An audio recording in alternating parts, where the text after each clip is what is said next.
Horror कहानियां थी। काला जादू। अपने बेटे रिशु के माथे से टपकते हुए पसीने को देखकर सविता की हालत खराब हो गई। ऐसा आज पहली बार नहीं हुआ जब रिशु नींद से घबराकर जागा है। हाय मेरा बच्चा, न जाने किसकी नजर लग गई है तुझे।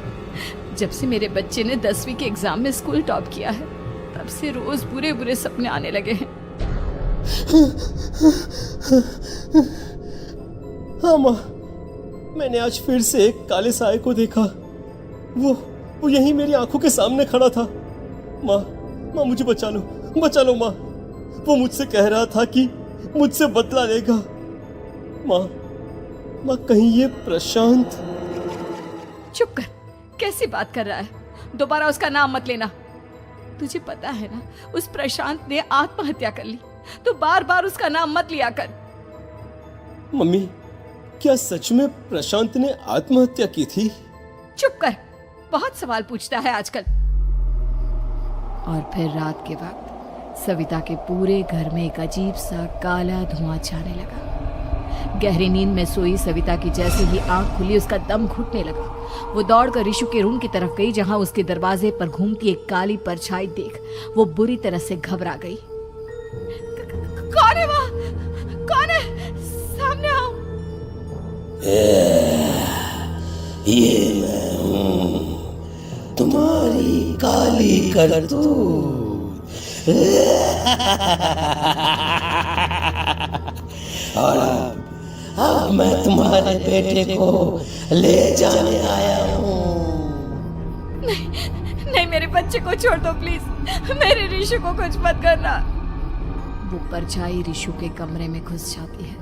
सविता भी उसके पीछे पीछे दौड़कर जाती है और देखती है कि अब वो साया साफ नजर आ रहा था। वो सर से पैर तक खून में सना हुआ था और उसके शरीर के सारे अंग कटे फटे हैं। क्या चाहिए तुम्हें? तुम जो बोलोगे मैं करूंगी, लेकिन मेरे रिशु को छोड़ दो। उस परछाई ने रिशु को गर्दन से पकड़कर दीवार के सहारे हवा में उछाल दिया। रिशु जोर जोर से चिल्लाने लगा। माँ बचाओ मुझे, बचा लो माँ, ये मुझे मार डालेगा। माँ मुझे बचा लो माँ। नहीं ऐसा मत करो, मुझे मार दो लेकिन मेरे बच्चे को छोड़ दो। मैं तुम्हारे आगे हाथ जोड़ती हूँ। वो परछाई रिशु को जमीन पर गिरा देती है और अचानक वहां से गायब हो जाती है। रिशु, मेरा बच्चा, तू ठीक तो है ना? कुछ बोल बेटा, क्या हुआ है तुझे? मैं ठीक हूँ माँ। क्या हुआ था यहाँ पर? कुछ नहीं बेटा, कुछ नहीं। तू परेशान मत हो। हम कल ही गांव के बाहर जो तांत्रिक महाराज रहते हैं उनके पास चलेंगे। ठीक है माँ, हम जल्द ही उनके पास चलेंगे। मुझे बहुत डर लग रहा है माँ। ये बार बार मुझे डरावने सपने आना, ये सब हमारे साथ क्यों हो रहा है माँ? अगले दिन सविता अपने बेटे रिशु को लेकर गांव के बाहर तांत्रिक के पास जाती है। जिस जगह पर तांत्रिक रहा करता था वो जगह बहुत डरावनी थी। चारों तरफ कंकाल और खूब भूतियां नजर आ रही थी। गांव से दूर वीराने में उस जगह पर जोर से आंधी चल रही थी। रिशु ने डर कर अपनी माँ का हाथ पकड़ लिया। माँ मुझे बहुत डर लग रहा है। ये कैसी जगह है? देख बेटा, हमारे साथ जो कुछ भी हो रहा है उसका इलाज सिर्फ और सिर्फ ये तांत्रिक महाराज ही बता सकते हैं। अब यही है जो हमें प्रॉब्लम से बाहर निकाल सकते हैं। जैसे ही सविता और रिशु तांत्रिक की झोपड़ी के अंदर पहुंचे, वहां का नजारा देखकर उनकी आंखें फटी की फटी रह गई। तांत्रिक की झोपड़ी के अंदर कई सारे लोग अपनी गर्दन घुमा घुमा कर जोर जोर से चीख रहे थे। कौन हो तुम और यहाँ क्यों आई हो? महाराज, मेरे बेटे को कुछ दिनों से एक डरावनी काली परछाई नजर आती है और कल रात उसने मेरे बेटे पर हमला भी कर दिया।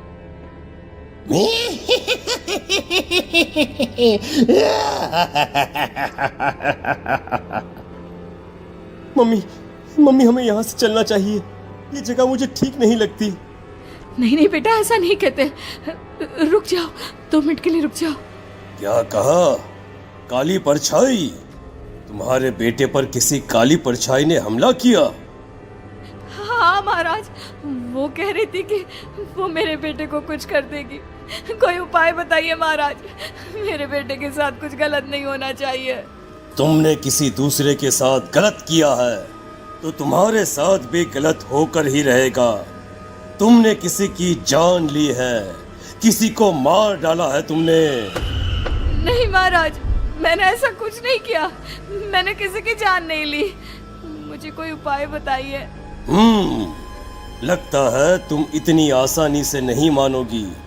मैं तुम्हें अभी उस काली परछाई से मिलवा देता हूँ और वही सारा सच तुम्हारे सामने लेकर आएगा। सविता और ऋषु ने डर के मारे अपनी आंखें बंद कर ली।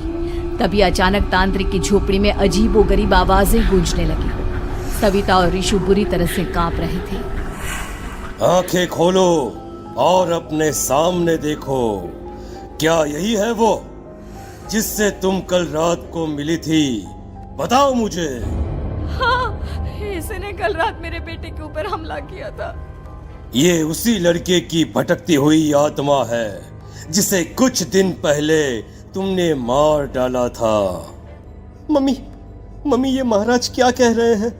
क्या सच में आपने किसी की जान ली है, किसी को मार डाला है? अगर हाँ तो बताइए ना मम्मी, किसको मारा है आपने? किसको? तुम्हारी माँ इतनी आसानी से सच नहीं बताएगी बेटा। इसने एक बच्चे की जान ली है। कहीं उसका नाम प्रशांत तो नहीं महाराज? वो मेरा दोस्त है, मेरा मतलब मेरा पड़ोसी है।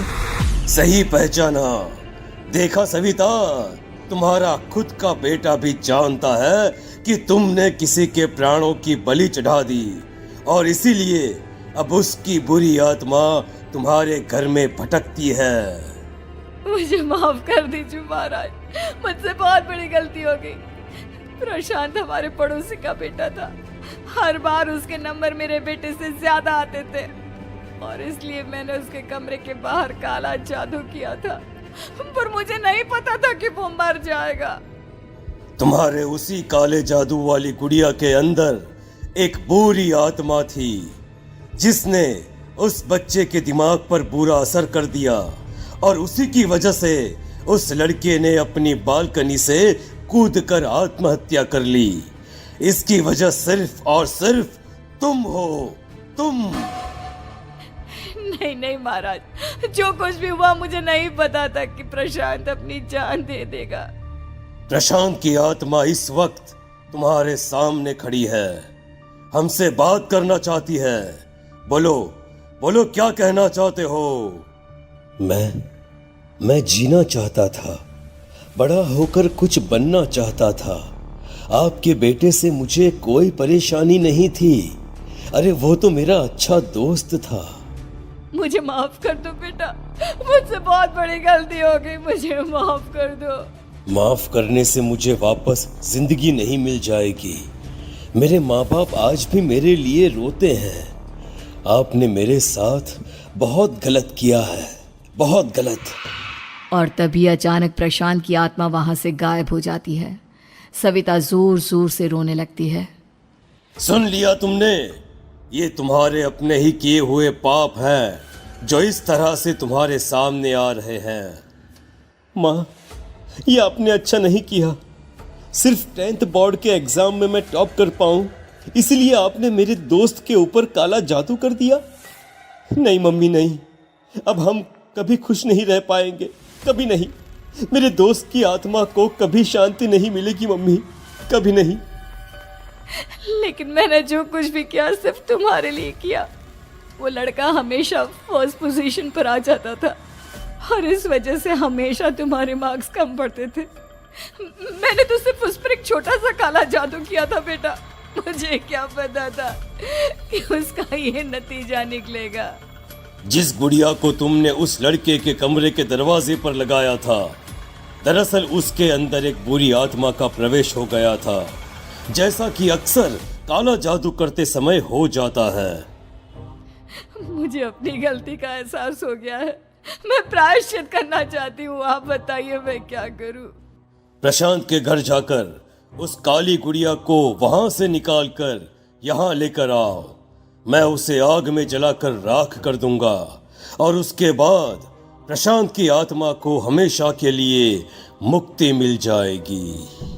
अगली रात सविता चुपचाप अपने पड़ोसी प्रशांत के घर जाती है। प्रशांत के माँ बाप प्रशांत की मौत के बाद उस घर को छोड़कर हमेशा के लिए वहां से चले गए थे। जैसे ही सविता उस घर के अंदर कदम रखती है, उसका सामना अजीबोगरीब हैवानियत से भरी आवाजों से होने लगता है। ऐसा लग रहा था जैसे कोई बुरी तरह से चीख रहा हो। सविता जैसे ही प्रशांत के कमरे के बाहर पहुंचती है, वहां पर लटकी हुई गुड़िया के शरीर से खून टपकने लगता है। ये क्या हो रहा है?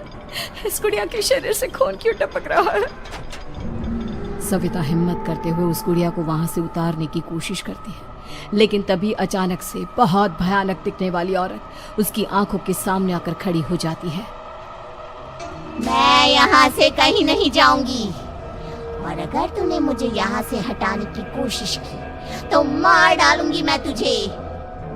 नहीं नहीं, मुझे तुम्हें यहाँ से ले जाना ही होगा, नहीं तो मेरा बेटा, उसकी जान को खतरा है।